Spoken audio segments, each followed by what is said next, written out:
Volunteer వ్యవస్థ కొనసాగుతుందా లేదా అన్న సందిగ్ధతకు ఆంధ్రప్రదేశ్లోని కూటమి ప్రభుత్వం తెరదించింది.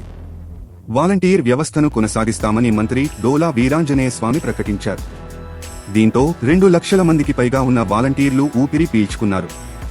వాలంటీర్ వ్యవస్థపై స్పష్టత ఇవ్వాలంటూ వైసీపీ నేత శివప్రసాద్ రెడ్డి నిన్న సభలో ప్రభుత్వాన్ని కోరారు. దీనికి మంత్రి వీరాంజనేయులు సమాధానమిస్తూ ఎన్నికల్లో ఇచ్చిన హామీ మేరకు వాలంటీర్ వ్యవస్థను కొనసాగిస్తామని స్పష్టం చేశారు.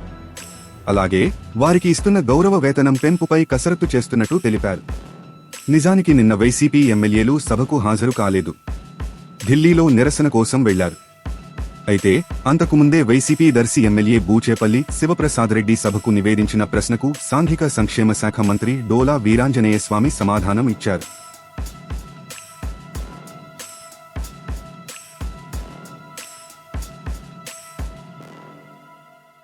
వాలంటీర్ వ్యవస్థ కొనసాగుతుందా లేదా అన్న సందిగ్ధతకు ఆంధ్రప్రదేశ్లోని కూటమి ప్రభుత్వం తెరదించింది. వాలంటీర్ వ్యవస్థను కొనసాగిస్తామని మంత్రి డోలా వీరాంజనేయ స్వామి ప్రకటించారు. దీంతో 2 లక్షల మందికి పైగా ఉన్న వాలంటీర్లు ఊపిరి పీల్చుకున్నారు. వాలంటీర్ వ్యవస్థపై స్పష్టత ఇవ్వాలంటూ వైసీపీ నేత శివప్రసాద్ రెడ్డి నిన్న సభలో ప్రభుత్వాన్ని కోరారు. దీనికి మంత్రి వీరాంజనేయులు సమాధానమిస్తూ ఎన్నికల్లో ఇచ్చిన హామీ మేరకు వాలంటీర్ వ్యవస్థను కొనసాగిస్తామని స్పష్టం చేశారు. అలాగే వారికి ఇస్తున్న గౌరవ వేతనం పెంపుపై కసరత్తు చేస్తున్నట్టు తెలిపారు. నిజానికి నిన్న వైసీపీ ఎమ్మెల్యేలు సభకు హాజరు కాలేదు. ఢిల్లీలో నిరసన కోసం వెళ్లారు.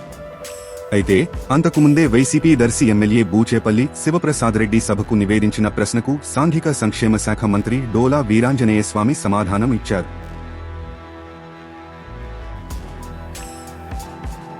తాజా సమాచారం కోసం లైక్ చేయండి, సబ్స్క్రైబ్ చేయండి, నోటిఫికేషన్ల కోసం గంట సింబల్ ఆన్ చేసి పెట్టండి.